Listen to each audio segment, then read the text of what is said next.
Bom dia, são 8 horas e 15 minutos, quinta-feira, 5 de setembro. Esta é a TV Senado, eu sou André Ricardo e você assiste agora ao Senado em Dia. Chega ao Senado proposta de emenda à Constituição que acaba com as votações secretas no Congresso. Veja entrevista ao vivo com o senador Arcir Gurgax sobre o novo seguro agrícola no país. MP que vai baixar passagens do transporte público deve ser votada na comissão mista semana que vem. Mini-reforma eleitoral deve valer já para as eleições de 2014. E aplicativo do Senado possibilita o acesso a discursos históricos de senadores e deputados federais.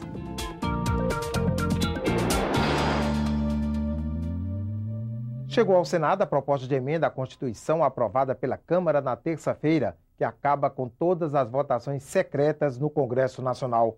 Como a PEC não é consenso entre os senadores, o presidente Renan Calheiros propõe aprovar e promulgar o voto aberto apenas nos casos de cassação de mandato, o que já foi discutido pelo Senado. A proposta de emenda à Constituição prevê o voto aberto em todas as deliberações da Câmara dos Deputados, do Senado, das Assembleias Legislativas, da Câmara Legislativa do Distrito Federal e das câmaras municipais. A proposta foi aprovada pelos deputados em segundo turno. Na Câmara e no Senado, o voto é secreto nos casos de cassação de mandato, na eleição das mesas diretoras e na apreciação de vetos presidenciais.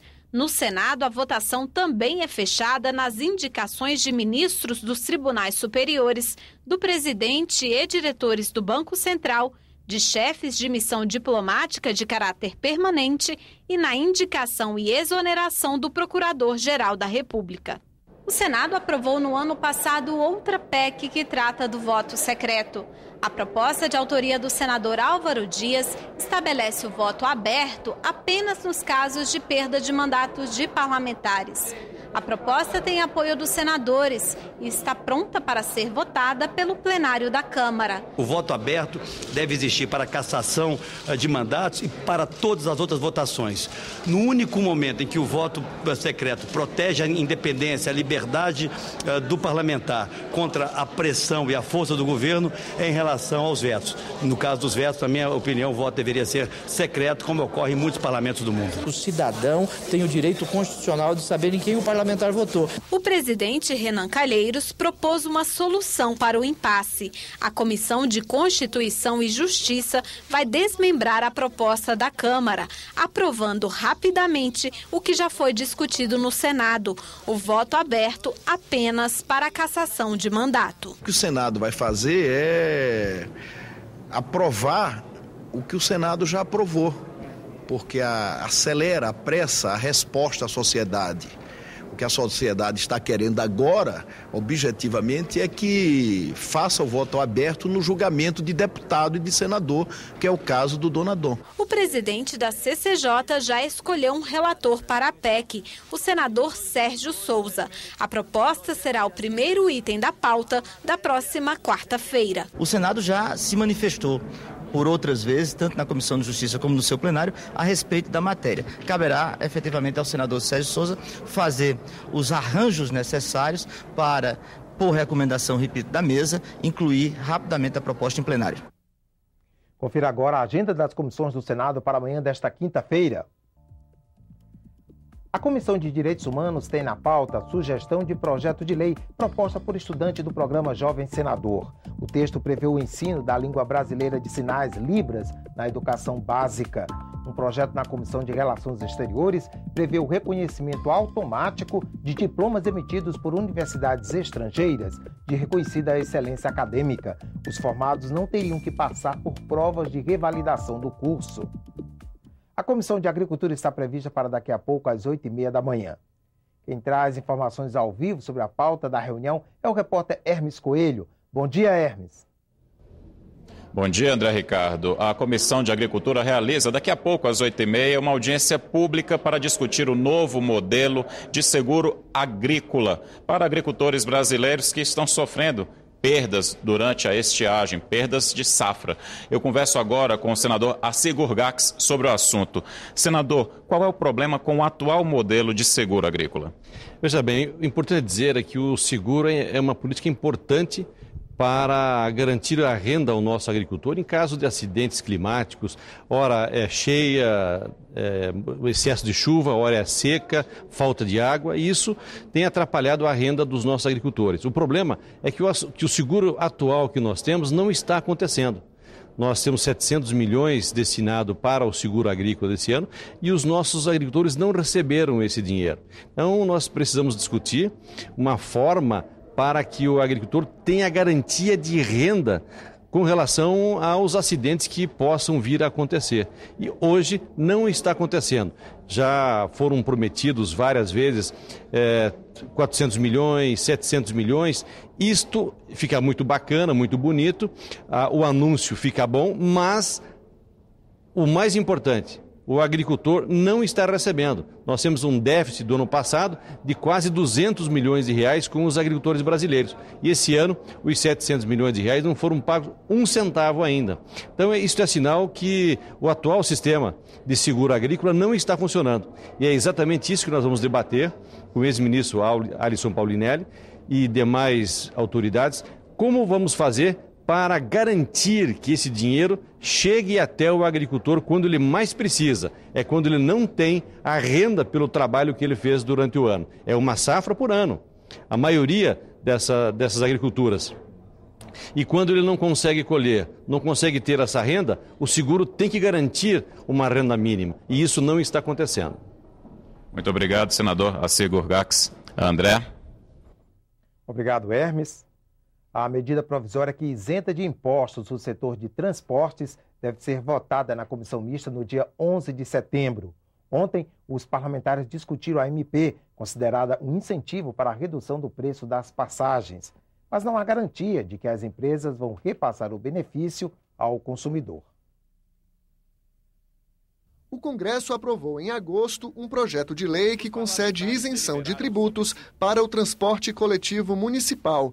A regra vale para ônibus, metrô, trem e barco. A medida provisória amplia a lista de setores dispensados de pagar o PIS/PASEP e a COFINS e beneficia o transporte aéreo, doméstico e internacional de passageiros, carga e mala postal. Pelo projeto de lei que aguarda a sanção da presidente Dilma Rousseff, a isenção para o transporte rodoviário vale para um mesmo município ou para regiões metropolitanas. A medida provisória que está no Congresso estende o benefício para linhas intermunicipais e interestaduais. Isso garante a isenção de impostos para ônibus que circulam entre cidades vizinhas. Nós acatamos algumas emendas de incluir o transporte rodoviário estadual e interestadual, né? Isso vai contemplar mais de 1.200 cidades. Com a isenção, o governo federal deixa de arrecadar mais de 4 bilhões de reais até 2015. Mas a medida provisória não garante que o incentivo ao empresário vai resultar em redução do preço da passagem. Isso aí é a negociação do governo com o setor, né? A gente não tratou dessas minúcias, né? Aí eu tenho certeza que é mais de confiança e é mais também a tratativa são as capitais, os municípios, né? Que vão tratar de baixar a tarifa mediante essa redução na folha, de tornar a alíquota zero do PIS e COFINS. A MP também endurece a legislação sobre o Vale Transporte e proíbe o pagamento do benefício em dinheiro. O empregador que desobedecer a regra vai ter que pagar em dobro mais uma multa de 25%. O objetivo é evitar falsificações e que o trabalhador gaste o dinheiro com outras despesas. A Comissão de Constituição e Justiça aprovou a mini-reforma eleitoral. A proposta vai ser analisada em turno suplementar na próxima terça-feira. A expectativa dos senadores é de que as novas regras comecem a valer já nas eleições do ano que vem. Você não controla. Na última hora, dezenas de emendas foram apresentadas ao projeto. Nós passamos a limitar os comícios até meia-noite. Eu estou propondo uma única exceção, para que os comícios possam varar a madrugada, como era no passado, e pegarmos o sol com a mão. É no comício de encerramento. Existe um determinado tipo de material de propaganda que o candidato é obrigado a fazer porque o outro fez.